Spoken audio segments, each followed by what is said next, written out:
ರೈತರಿದ್ದು ಹಣ ಕೊಟ್ಟಿಲ್ಲ ಅಂತ ರೈತರು ಬಂದಿದ್ದಾರೆ. ಹಾಗಾಗಿ ಅವರ ಜೊತೆಲಿ DC ಆಫೀಸ್ ಮತ್ತು ಅವರ ಕಾರನ್ನು ಜಪ್ತಿ ಮಾಡಿ ಅಂತ ನ್ಯಾಯಾಲಯದ ಆದೇಶ ಆಗಿದೆ. ಎರಡನೇ ಹೆಚ್ಚುವರಿ ಸಿವಿಲ್ ನ್ಯಾಯಾಲಯ ಸೀನಿಯರ್ ಡಿವಿಷನ್. ಹಾಗಾಗಿ ವಾರೆಂಟ್ ಎಕ್ಸಿಕ್ಯೂಟಿವ್ ಬಂದಿದೆ. ಏನು ಕೇಸ್? ರೈತರ ಪರಿಹಾರ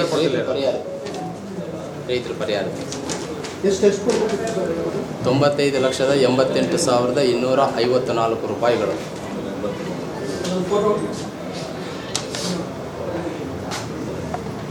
ಸರ್ ಈಗ ಏನು ಮಾಡಿ? ಈಗ DC ಹತ್ರ ಜಪ್ತಿ ಮಾಡೋಣ ಅಂತ ಬಂದಿದೆ ಸರ್. ಇಲ್ಲ ಹಣ ಕೊಟ್ಟರೆ ಹೋಗೋದು, ಇಲ್ಲ ಜಪ್ತಿ ಮಾಡಿ ನ್ಯಾಯಾಲಯಕ್ಕೆ ರಿಪೋರ್ಟ್ ವರದಿ ಸಲ್ಲಿಸಬೇಕು. ಏನೇನು ಜಪ್ತಿ? Table, computer, chairs, valuable mobiles and DC car etcetera etcetera.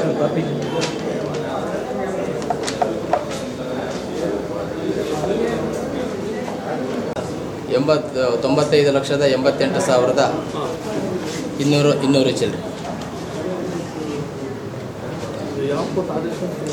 ಎರಡನೇ ಹೆಚ್ಚುವರಿ ಸಿವಿಲ್ ನ್ಯಾಯಾಧೀಶರು ಹಿರಿಯ senior division. Valuable mobile sir, chair, computer, tables, almirah, Godrej and DC car. Sir ಅದು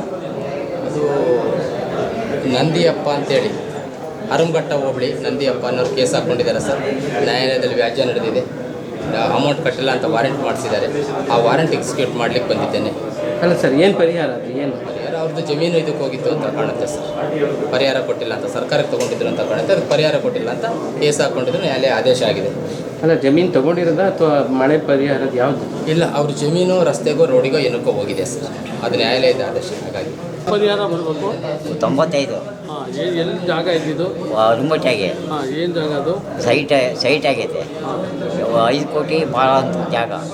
5 ಕೋಟಿಗೆ ಕೋರ್ಟ್ ಆರ್ಡರ್ ಆಯಿತು. ಅದು DC ಆರ್ಡ್ರ್ ಮಾಡಿಲ್ಲ. DC ಆರ್ಡ್ರ್ ಮಾಡಿದರೆ 9 ಲಕ್ಷ ಕೊಟ್ಟರು. ಉಳ್ಕಿದ್ದು ಕೊಡಲಿಲ್ಲ. ಅದಕ್ಕೆ ಕೋರ್ಟಿಗೆ ಹಾಕಿದೆ. ಕೋರ್ಟ್ ಆರ್ಡ್ರ್ ಮಾಡೈತೆ 95 ಲಕ್ಷ. ಆಮೇಲೆ ಅವರು ರಿಮಿಷನ್ ಕೊಟ್ಟರು. ಜಡ್ಜಿನೂ ಸುಳ್ಳು ಅವರು ರಿಮಿಷನ್ ಕೊಟ್ಟರು. 6 ತಿಂಗಳು ವರ್ಷ ಕೊಟ್ಟರು. ಆಮೇಲೆ DC ಕಾರು ಜಪ್ತಿ ಮಾಡೋಕ್ಕೆ ಆರ್ಡ್ರ್ ಮಾಡಿದ್ರು. ಅವರು ನೋಡಿ ಜಡ್ಜಿ. ಎಷ್ಟು ದಿವಸ ಆಯಿತು ಕೇಸ್ ಹಾಕಿ? 5 ವರ್ಷ ಆಯಿತು ಕೇಸ್ ಆರ್ಡ್ರ್ ಆಗಿ. ಕೇಸ್ ಆರ್ಡ್ರ್ ಆದರೂ ದುಡ್ಡು ಕೊಡಲಿಲ್ಲ. ಯಾರು ಕೊಡಲಿಲ್ಲ ಸರ್? DC ಆಫೀಸು, CS ಮೇಲೆ, ಅವ್ರ ಮೇಲೆ, ಇವ್ರ ಮೇಲೆ ಅವರು ಹಿಂಗೆ ಹೇಳ್ಕೊಂತ ಬಂದರು. ಹಣ ದುಡ್ಡು ಬಿಡುಗಡೆ ಆಯಿತು. 9 ಲಕ್ಷ ಕೊಟ್ಟರು. 22 ಲಕ್ಷ ಆರ್ಡ್ರ್ ಮಾಡಿತ್ತು DC. ಆದರೆ ದುಡ್ಡು ಕೊಟ್ಟಿಲ್ಲ. ಅದಕ್ಕೆ ಕೋರ್ಟ್ ಹಾಕಿದೆ. ಕೋರ್ಟ್ ಆರ್ಡ್ರ್ ಮಾಡಿ